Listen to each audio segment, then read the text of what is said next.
काल इथं जीवितहानी काय झालेली नाही, म्हणजे एवढं.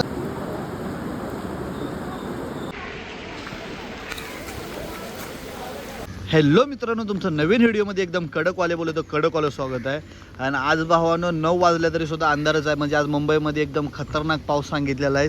म्हणजेच तुम्हाला सांगतो की आज स्कूल वगैरे ऑफिस बंद आहेत. आज रोडवरती गाड्या कमी दिसतात आहे आणि सगळ्यांना गव्हर्नमेंटनं घरामध्येच बसायला लावलेलं आहे. कारण की काल इथं मुंबईमध्ये दुर्घटनाही खूप झाल्या. म्हणजे इथं कुर्ला नवपाडा येथे एक व्यक्ती झाड कोसळून ऑफ झाला आणि पूर्णपणे माहिती नाही, पण काल रात्री मानपूरमध्ये सुद्धा कमसे कम 6 लोक घर कोसळून ऑफ झाले. त्यामुळे आज नाही तर मित्रांनो, मुंबईमध्ये आज सगळ्यांना अलर्ट राहायला सांगितलं. म्हणजे बाहेर निघू नका कामाच्या व्यतिरिक्त. शक्यतो स्कूल आणि ऑफिस बंदच आहेत आज सगळे. तर तुम्ही बघतच आहात किती म्हणजे खतरनाक आज वातावरण झालेलं आहे. असं वाटतं की ढग आज खाली येणार आहे पूर्ण. आणि बाई पाऊस लेट आला पण थेट आला, ही आज इथं वाक्य ॲड म्हणजे होतंय मस्तपैकी.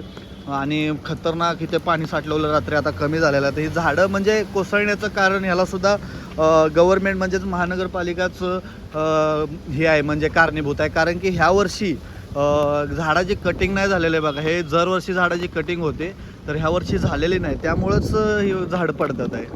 तर मित्रांनो, तुम्ही पुढं बघत आहात इथं सुद्धा खूप जुनं झाड काल पडलं. सुदैवाने म्हणजे देवाच्या कृपेने काल इथं जीवितहानी काय झालेली नाही. म्हणजे एवढं धोकादायक हे सुद्धा होतं ना की पलीकडच्या साईडला एवढ्या बाईक वगैरे आहेत आणि इथं रहदारीचा रोड आहे.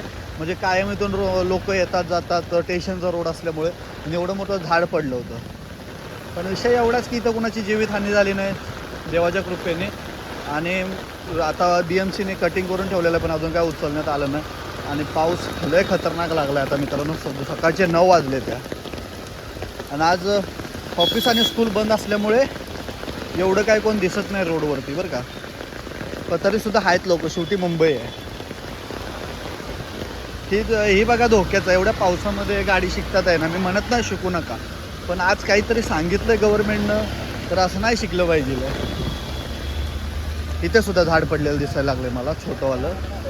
तर मित्रांनो, मी आधीच्या व्हिडिओमध्ये म्हटलंय, जे निसर्ग करू शकतो ती व्यक्ती कोणच करू शकत नाही. म्हणजे ते चांगलं काम असू द्या किंवा वाईट काम असू द्या. हे तलाव सफाई करण्यासाठी जवळजवळ 5 ते 6 लोक होते, पण त्यांना साफ होत नव्हतं. बरोबर आहे, एवढा मोठा तलाव होऊच शकत नाही साफ 4-5 लोकांना. पण पाऊस आला आणि 4 दिवसामध्ये तलाव, काय सांगू तुम्हाला, सौंदर्य आता तलावाचं शब्दामध्ये नाही बोलू शकत आहे. कासव बघा तिथं पेरतंय. तर सकाळपासून सगळ्या दुनियेचं दाखवलं, सगळं दाखवलं, झाडं दाखवली, पण संकट आपल्यावरच येईल असं वाटलं नव्हतं. तर आपली लाडकी मावशी, त्यांची ही रिक्षा आहे बघा.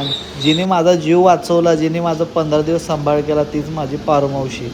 आणि तिच्यावर बघा इकडून तिकडून संकट येतच राहतात. कारण की बाई ती जे सगळ्यांचं भलं करतं ना, त्याच्यावरती संकट येतच राहतात. उदाहरण बघा समोरच आहे. इकडं तिकडं जागा सोडली, फक्त तिच्याच रिक्षावरती झाड पडलं बघा मित्रांनो.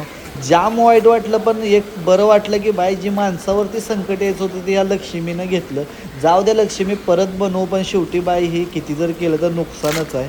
आणि तिच्यावरती नुकसान म्हणजे काय सांगू आता, इकडून तिकडून सगळ्या दुनियेचं तिच्यावरती संकट येतं आहे.